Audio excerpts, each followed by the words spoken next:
రాజమహేంద్రవరంలో కల్తీపాల ఘటన కలకలం రేపింది. మొత్తం 15 మంది ప్రభావితంగా, ప్రస్తుతం 8 మంది పరిస్థితి విషమంగా ఉంది. బాధితులు వివిధ ఆసుపత్రుల్లో చికిత్స పొందుతున్నారు. ఒకే కుటుంబానికి చెందిన 4 ఈ ఘటన బారిన పడ్డారని అధికారులు తెలిపారు. ఈ ఘటనపై స్పందించిన మంత్రి కందుల దుర్గేష్ రాజమహేంద్రవరంలోని కిమ్స్ హాస్పిటల్ రాజమహేంద్రవరంను సందర్శించి బాధితులను పరామర్శించారు. బాధితుల భుజం తట్టి మనోధైర్యం కల్పిస్తూ ప్రభుత్వం అండగా ఉంటుందని హామీ ఇచ్చారు. ఈ ఘటనలో హృదయ విదారకమని పేర్కొన్నారు. ముఖ్యమంత్రి చంద్రబాబు నాయుడు అసెంబ్లీలో స్పందించి ప్రతి బాధిత కుటుంబానికి 10 లక్షల పరిహారం ప్రకటించారని మంత్రి తెలిపారు. మెరుగైన వైద్యం కోసం అయ్యే ప్రతి పైసా ప్రభుత్వమే భరిస్తుందని భరోసా ఇచ్చారు.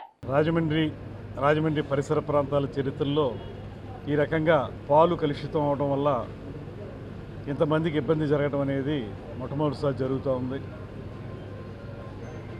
దీనికి ఆ పాలు సప్లై చేసినటువంటి వ్యక్తి కొన్ని జాగ్రత్తలు తీసుకుని ఉంటే ఈ ఇబ్బంది ఉండేది కాదనేటువంటిది ప్రాథమికంగా మనకు లభిస్తున్నటువంటి సమాచారం. ఇప్పుడే కిమ్స్లో 8 మంది ఉన్నారు, వారిని చూడడం జరిగింది. అందులో 4 వెంటిలేటర్ మీద ఉన్నారు. కొంతమందికి ఇప్పుడిప్పుడే యూరిన్ అవుట్పుట్ స్టార్ట్ అవుతుంది. అదొక గుడ్ సైన్గా డాక్టర్లు చెప్తా ఉన్నారు. యూరిన్ అవుట్పుట్ మొదలైతే కొంచెం మళ్ళీ ఇతర ఆర్గాన్లు కూడా బాగా పనిచేసి నెమ్మదిగా ఆరోగ్యం చేకూరే అవకాశం ఉందనేటువంటి మాట వారు చెప్తున్నారు. మేము భగవంతుడిని ప్రార్థిస్తున్నాం. తప్పనిసరిగా ఇప్పటి వరకు జరిగిన సంగతులు ఒక పక్కన బాధగా ఉన్నాయి కనుక కనీసం వీరైనా సరే ఆరోగ్యం చేకూర్చుకుని ప్రాణాలతో బయటపడాలనేటువంటి మాటని మనస్ఫూర్తిగా నమ్ముతూ దీనికి ప్రభుత్వం వెంటనే స్పందించింది.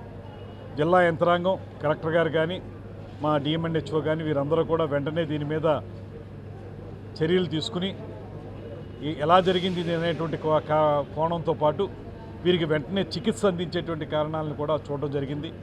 ఒకే కుటుంబంలో 4-5కి ఈ రకమైనటువంటి ఎఫెక్ట్ రావడం వల్ల ఇదేమన్నా ముందు ఏదైనా ఆ కుటుంబం మీద థ్రెట్ జరిగిందా అనేటువంటిది ఒక ఆలోచన. ప్రమాదం బారిన పడినటువంటి పెద్దలు 2 తల్లిదండ్రులు, పెద్ద వయసు వారు ఇబ్బంది పడుతున్న విధానం కానీ, ఒకే కుటుంబానికి చెందినటువంటి 4 ఈ ప్రమాద బారిన పడడం కానీ ఇవన్నీ చూస్తే చాలా హృదయ విదారకంగా ఉన్నాయి. ఇవి ప్రభుత్వం తీసుకోవాల్సిన అన్ని చర్యలు తీసుకుంటూ ఉంది.